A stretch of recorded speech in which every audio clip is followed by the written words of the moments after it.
Hello बच्चों, myself Naveen and welcome to my YouTube channel maths की पाठशाला। आज हम यहाँ पर वेक्टर चैप्टर का बड़ा ही इंटरेस्टिंग एक क्वेश्चन हम लेने वाले हैं। Question is let A vector equal to 2i cap plus J cap plus K cap B vector equal to this and unit vector C vector B coplanar if C vector is perpendicular to A vector then C vector आपसे वो पूछ रहा है। ठीक है, इसका मतलब अगर वो सी वेक्टर आपसे पूछ रहा है तो हम सी वेक्टर को कुछ मान लेते हैं। ठीक है, let C vector equal to X I cap plus Y J cap plus Z K cap. ठीक है, अब यहां पर जो जो भी इंफॉर्मेशन आपको दे रखी है एक बार उसको हम यहां पर मेंशन कर लेते हैं। A vector equal to 2i cap plus J cap plus K cap and B vector equal to I cap plus 2j cap minus K cap. ठीक है, अब देखो यहां से बोला है यूनिट वेक्टर सी वेक्टर, जो यूनिट वेक्टर सी वेक्टर वो कोप्लानर है। इसका मतलब इस वाले पोर्शन में टोटल 2 लाइन इंक्लूड है। पहला तो यह है कि जो सी वेक्टर है वो यूनिट वेक्टर है। इसका मतलब आप बोल सकते हो कि जब सी वेक्टर का मॉड लोगे तो उसका आंसर कितना आएगा भाई, 1 आएगा। और उसमें ये भी बोलता है कि जो सी वेक्टर है वो सी वेक्टर ए वेक्टर और बी वेक्टर के साथ सेम प्लेन पर है। भाई अगर 3 वेक्टर सेम प्लेन पर लाई करता है तो उनका जो डिटर्मिनेंट होता है वो हमेशा 0 होता है।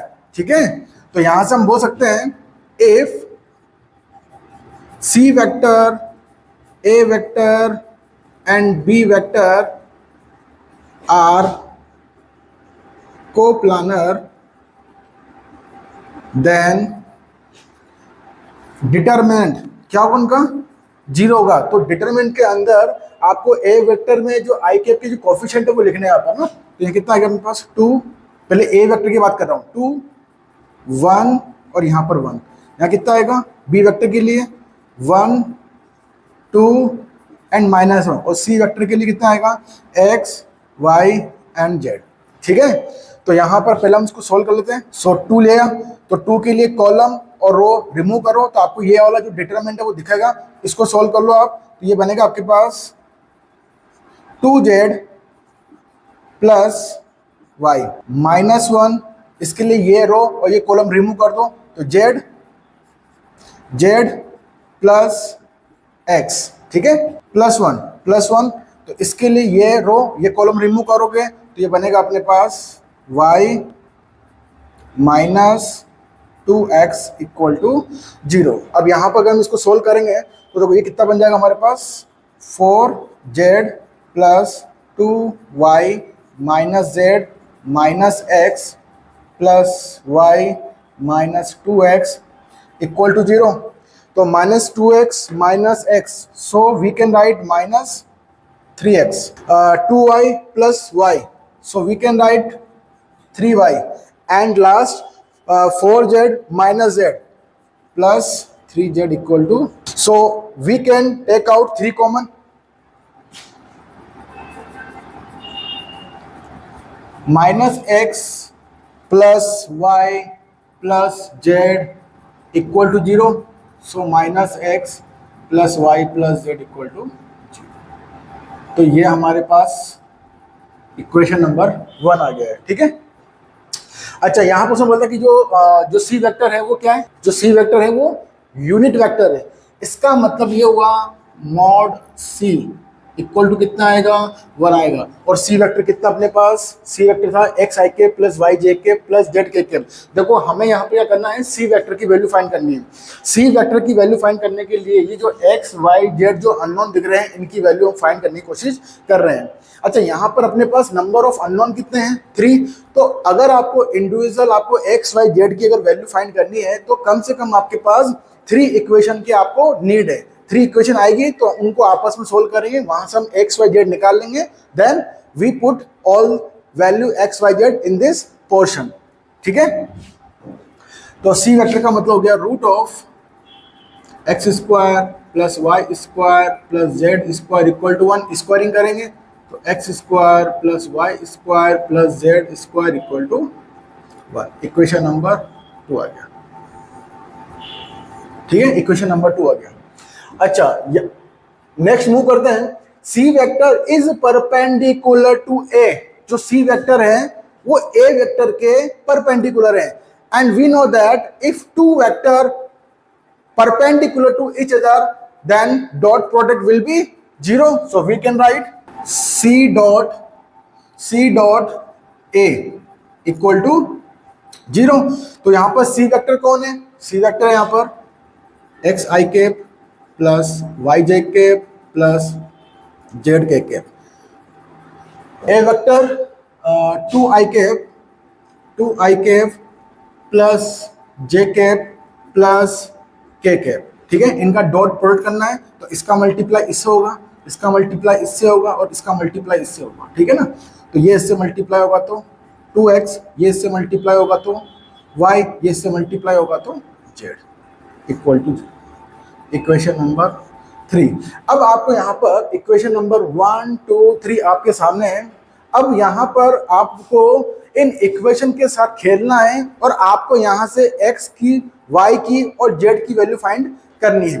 तो अगर हमें x y z की वैल्यू फाइंड करनी है तो जितनी भी इक्वेशन है, तो उन इक्वेशन से क्या करना है, आपको वेरिएबल को कम करते रहना है। तो पहले अपन इक्वेशन देख लेते हैं। अगर आप यहाँ पर इक्वेशन नंबर 1 और 3 को देखोगे तो आई थिंक यहाँ से अगर मैं इन दोनों इक्वेशन को सोल्व करूँ तो y z को मैं एक साथ रिमूव कर सकता हूँ। तो उसके लिए मैं क्या कर रहा हूँ, इक्वेशन 1 में से अब मैं इक्वेशन 2 को माइनस कर रहा हूँ।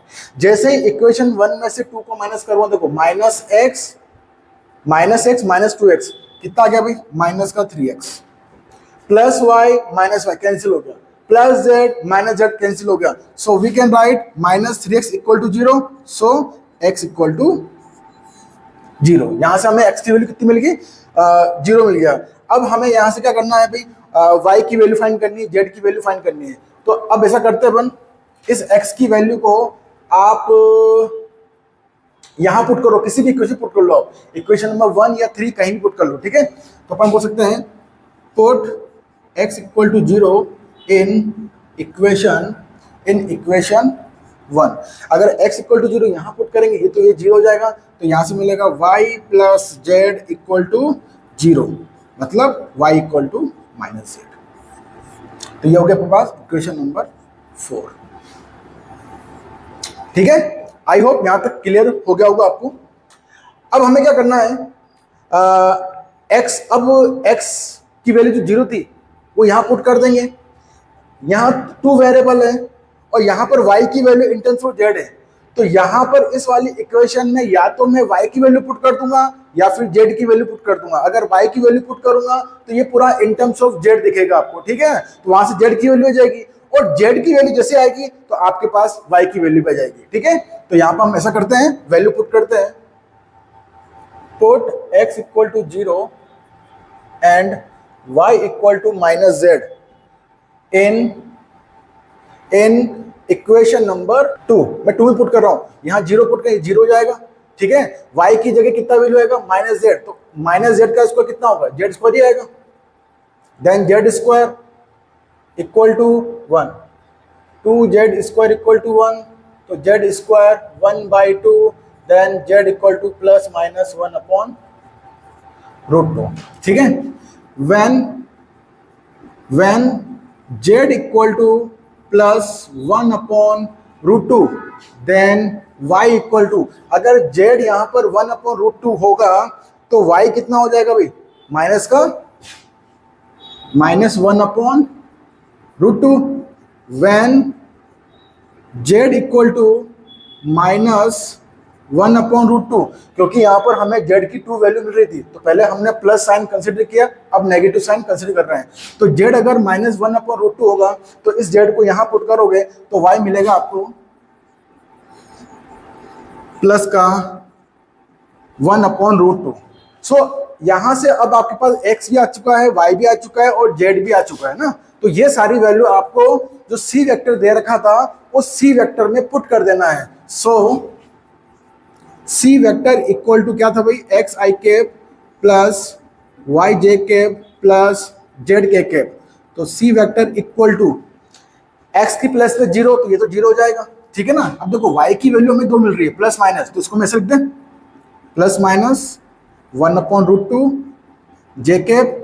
ऐसे ही हमें जेड की दो वैल्यू मिल रही है यहाँ पर प्लस माइनस में, तो प्लस माइनस 1/√2 के कैप। तो आपके पास जो ओरिजिनल सी वेक्टर आया वो आपको ये मिला है, ठीक है। अब आप सोचोगे सर इसमें से आंसर कौन सा होगा, अब बेटा वो डिपेंड करेगा ऑप्शन पे, है ना। तो ऑप्शन आपको ऑप्शन देखना है, और ऑप्शन देखने के बाद आपको देखना है कि इसमें से कौन सा पोर्शन वहां मैच हो रहा है। जो भी पोर्शन मैच हो रहा होगा तो उसको आपको टिक करना है। सो आई होप आपको ये क्वेश्चन समझ में आया होगा। अगर आपको वीडियो अच्छा लगा है तो वीडियो को लाइक शेयर एंड सब्सक्राइब जरूर कीजिए। जय हिंद, जय भारत, थैंक यू।